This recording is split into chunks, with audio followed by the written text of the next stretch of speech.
Hello friends, civil engineering के field ज्ञान में आज आपको स्वागत है। मैं आज आपको एक ऐसे टॉपिक के बारे में बताऊंगा जो कि इंटरव्यू में पूछा जा सकता है, कॉम्पिटिटिव एग्जाम पूछा जा सकता है। इवन आप जब फील्ड में जाएंगे तो आपको बार बेंडिंग शेड्यूल निकालेंगे, स्टील की क्वांटिटी निकालेंगे, तब इसकी बहुत ज़्यादा इंपॉर्टेंस रहेगी। तो चलिए शुरू करते हैं। देखिए, सबसे पहले मैं आप बात करता हूँ वेट ऑफ स्टील। आपको पता है स्टील की जो बार होती है, रॉड होती है, वो कितनी लेंथ में आती है अपने को। अब उसका वेट कैसे निकाला जाए? इतनी लेंथ होती है, उसको आप वेट ऐसे तो निकाल नहीं सकते। तो इसका एक सिंपल सा फॉर्मूला होता है जो कि आपको पूछा जा सकता है और इसको आपको याद करने की जरूरत नहीं है। आपको जस्ट आपको इसका कंसेप्ट क्लियर होना चाहिए। डी स्क्वायर अपॉन 162 इसका फॉर्मूला है। डी स्क्वायर अपॉन 162 केजी पर रनिंग मीटर। मतलब डी मतलब डाया बार है। जिस भी डाया की बार का जो आपको वेट निकालना हो उसका ये डाया होगा।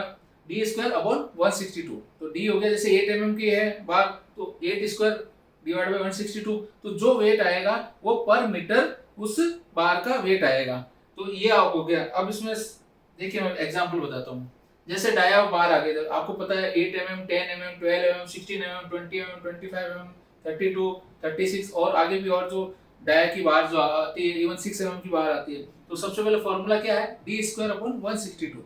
तो डी क्या हो गया? डाया बार। तो इसमें 8 mm की है तो 8 का स्क्वायर कर दिया आपने, 64 हो गया, डिवाइड बाई 162। तो आगे क्या होगी? 0.395 केजी पर मीटर। मतलब 1 मीटर जो बार है उसका वेट कितना हो गया? 0.395 केजी। ठीक है। इसी तरह से 10 mm का निकालेंगे तो वही 10 स्क्वायर डिवाइड बाई 162।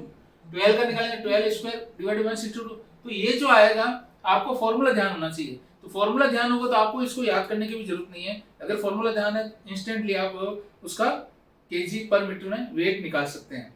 अब इसके बाद एक जो मेन टॉपिक आता है वो आता है कई बार जब आप बार बेंडिंग शेड्यूल निकालेंगे तो आपको बताया जाएगा भी ये प्रोजेक्ट है, आपने ड्राइंग देख ली, ड्राइंग के हिसाब से स्टील की क्वांटिटी आपने निकाल ली। सबसे पहले क्या होगा, बंडल में जो भी बार होती है वो बंडल वाइज आती है। ठीक है। तो जैसे नंबर ऑफ बार पर बंडल, मतलब एक बंडल में कितनी बार है into length of one bar, एक बार की लेंथ कितनी है, और इनटू पर मीटर वेट, ये तीनों होना चाहिए। पर मीटर वेट का मैंने फॉर्मूला बताइए आपको, डी स्क्वायर अपॉन 162, इससे निकल जाएगा। Length of one bar 8 mm, 12 जितनी भी बार होती है उनकी लेंथ हमेशा 12 मीटर होती है। ये आपको ध्यान होना चाहिए, 12 मीटर या 40 फीट, 40 फीट। तो ये दो चीज आपको पता चल गई। अब हो गई नंबर ऑफ बार पर बंडल। अब पर बंडल में कितनी बार होती है ये आपको ध्यान होना चाहिए। तो इसके लिए क्या है, एक फिक्स है ये सिस्टम। 8 mm की बार है तो एक बंडल के अंदर 10 बार आएगी। ये आपको थोड़ा ध्यान रखना है, याद रखना है। 8 mm की बार में 10 बार, एक बंडल में 10 बार आएगी। अगर 10 mm की है तो उसके अंदर एक बंडल के अंदर 7 बार आएगी। 12 mm की है तो एक बंडल के अंदर 5 बार आएगी। 16 mm की है तो एक बंडल के अंदर 3 बार आएगी। 20 mm की है तो एक बंडल के अंदर 2 बार आएगी। और 25 mm की है तो एक बार। ऐसे करके 32, 36 आगे जो भी है उसके अंदर पर बंडल एक बार आएगी। ठीक है। अब इसको फॉर्मूला और लेंथ ऑफ वन बार देखिए 12 मीटर है, ये फिक्स है। और ये आपको ये भी फिक्स याद रखना है कि इसका बंडल में, एक बंडल में कितनी बार आएगी। अब आपको वेट अपन डी स्क्वायर अपन 162 से निकाल लिया आपने, तो ये वेट आ गया। अब सिंपल से इनको कैलकुलेट कर दो, 10 इंटू 12 इंटू 0.395। तो मतलब एक बंडल में 47.4 केजी। एक बंडल वेट का, एक बंडल का क्या वेट हो गया 8 mm का 47.4 केजी। इसी तरह से अगर 10 mm की है तो इन तीनों को मल्टीप्लाई करेंगे तो 51.828 केजी। ये कब काम आएगा? जब आप बार बेंडिंग शेड्यूल निकालेंगे और आपने बार बेंडिंग शेड्यूल में वेट निकाल दिया स्टील का। अब वेट निकाल दिया, उसको बंडल में कन्वर्ट करना पड़ेगा। तो बंडल में कन्वर्ट करने के लिए ये फॉर्मूला उस समय काम आएगा।